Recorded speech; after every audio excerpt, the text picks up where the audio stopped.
floor is yours. First, okay. I'd like to do a presentation, if it's okay. And as a psychologist, I would like to highlight some of the psychological explanations and mechanisms of, well, maybe partly the success of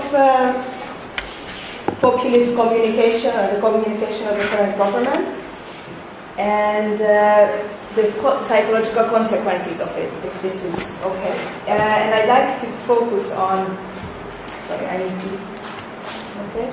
I'd like to focus on the so-called national consultations. I don't know how familiar you are with this concept, but these so-called national consultations have been taking place since 2010, yearly, sometimes multiple times a year. Some of them were on smaller scale, very specific events, such as after a tragic accident, bus accident, should bus drivers stay up all night? So there was a direct question to people whether they think bus drivers should be driving at night or not.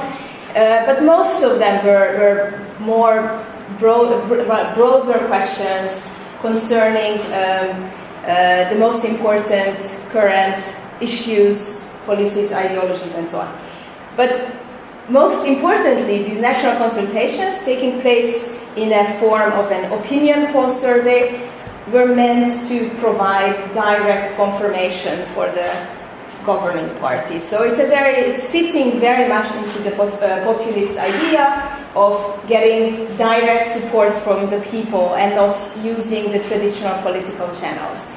So these so-called national consultations were basically opinion poll questions, survey questions. However, they were phrased in such a leading way that me as a social scientist would really feel very uncomfortable creating such a question that has clearly one right and one wrong answer. So they were always phrased in a way that you had no other way than agreeing with them. So when you find, do you think that Hungarian families should keep their savings, or should greedy banks take it away from them? It's very difficult to say, no, I actually prefer greedy banks to take away the savings. So they were phrased in a way that they clearly had a message, what's right, what's the right form of thinking, right form of behavior, and they could be used as the direct approval of the government. However, I'd like to highlight that obviously national consultations didn't do the job. They were just there to provide some kind of direct feedback and can be used as part of propaganda. It was much more, often they were accompanied by big political campaigns. So they were part of a larger political campaign, poster campaigns, or newspapers, or TV, and so on. And very often they were accompanied by some media outlets sort of helping get the message across. I think this screenshot of Origo is a good example of when migrant was the word that we needed to learn. It could appear, I didn't actually count it, but at least 10 times on a website, including in every single new piece of news, there was the word migrant in some negative context. So very clearly, national consultations were not the means to get the message across, but they were good ways to see what the message was, since they had these leading questions. So they were also useful for my analysis on what happened.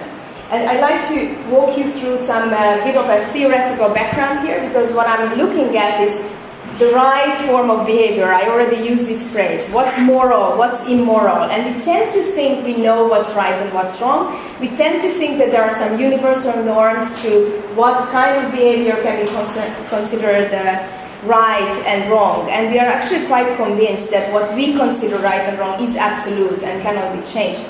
And for a long time, even psychologists considered that there were these universal norms of moral behavior.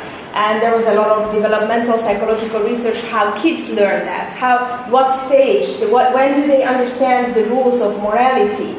So there were some basic principles that we thought were most important in determining whether the behavior is moral or not, and such as not doing harm to others, or being fair, not cheating. So these were the typical things that psychologists also looked at when understanding how moral we are, how moral we consider certain behaviors are.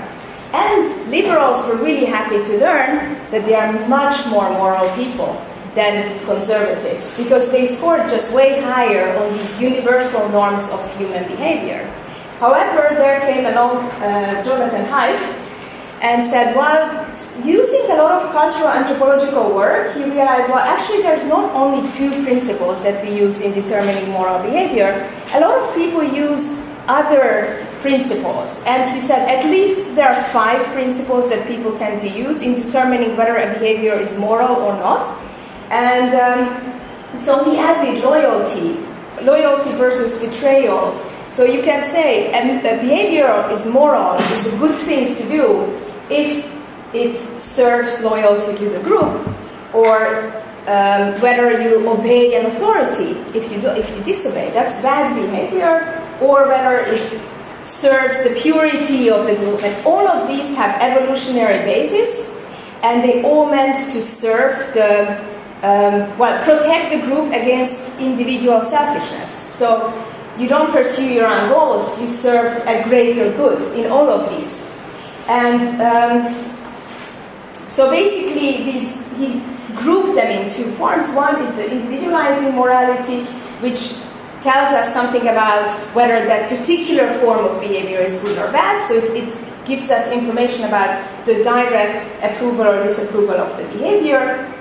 And the other one is so-called binding morality, and they tend to serve you bind people to cohesive groups and institutions, and you make sure that they stick to that, and that you protect everybody who's in the group. But you care less about whoever is outside the group. So what happens that this binding morality, when you stick to these moral principles, you need to know for sure who belongs to your group and who doesn't, first of all. And second, it also determines your personal scope of justice. So whoever is within that scope deserves moral behavior. Whoever is outside, it doesn't matter. You can do whatever you want to them, because it's not the behavior that counts, but whether it serves the cohesiveness of the group. So it's okay to do harm to people who are outside the group because it doesn't count. People use various strategies to do that. For example, dehumanization is a very common strategy. If they don't count as humans, it doesn't count how I behave.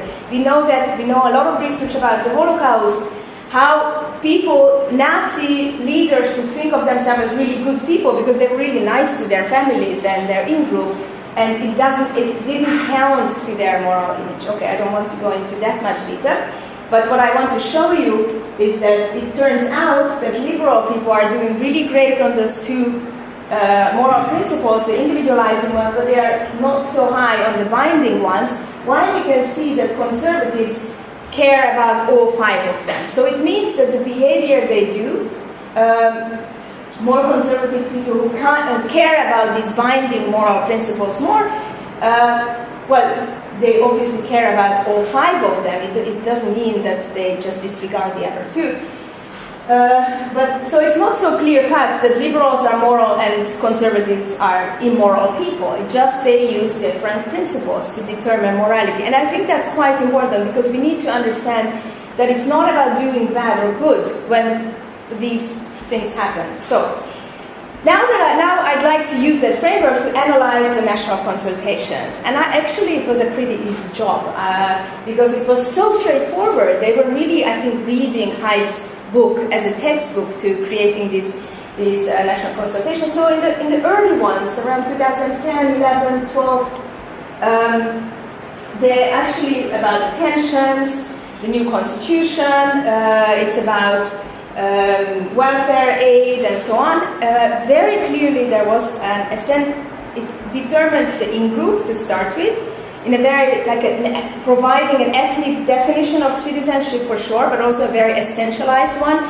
So it even claimed that not just so that whoever belongs to the nation, it definitely includes animal species and plants. There are Hungarian animal species and plants that need to be protected. But it also showed that some people just don't need to be protected because they just don't work hard enough for that. So what we can see that in these first ones, there was a very clear message about defining the in-group and defining the out-group. The in-group is national, so that's the key word we need to see. And I mean, national can be extended in some ways, but it's also limiting in some other ways. And it very clearly says that those who belong to the in-group deserve our solidarity, and we need to protect them, and the government is here to protect them. But there are others who just do not deserve this protection. It was very clearly and openly stated. And by emphasizing that it's the group that's the basis of moral behavior, it also emphasized that we need to use a binding moral principles. We need to use moral principles that is about the group. However, something changed in 2005, we know that, and it was no longer about who belongs here, who deserves our solidarity, and actually defining that the enemy is liberal thinking and focusing on the individual, but it started the definition of threatening out-group. So in a very systematic way, it started showing that some groups are threatening us. Not just migrants, as the term was used, but powerful authorities. Brussels is threatening us. We are under an economic threat, we are under a cultural threat, we are under a security threat, and some people just need to be excluded from our scope of justice. So basically what happens that first it was defined who belongs to us, and then later it was clearly shown that we are under threat and we need a powerful savior. So, as you can see, the national consultations were returned year by year by more people, with about a 97-98% agreement with these statements, clearly serving its purpose. But I actually believe, so the most recent one against the shorter term was 2003 million.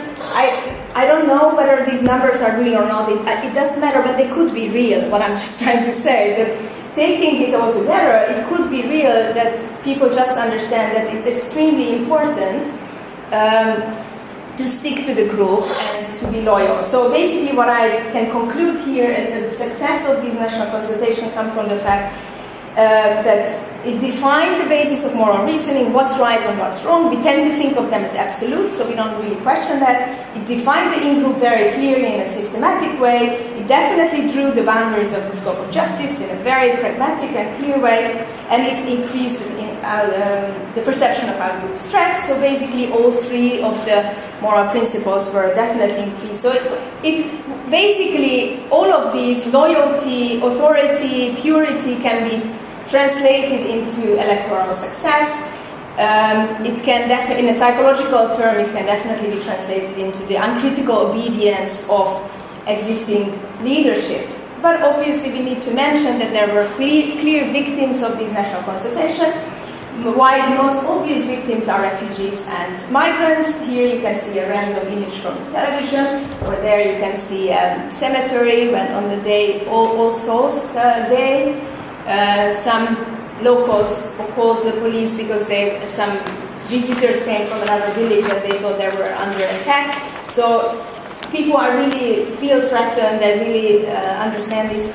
But what I would like to say that obviously there are more victims to that, and in fact anyone who has fallen or will fall outside the scope of justice can become the victim of this propaganda, and the increased salience of binding morality, and together with the fact that people actually believe they are under threat, creates potentially a lot of victims to this. Thank you. And I think I spoke a little bit longer. Thank you, Anna.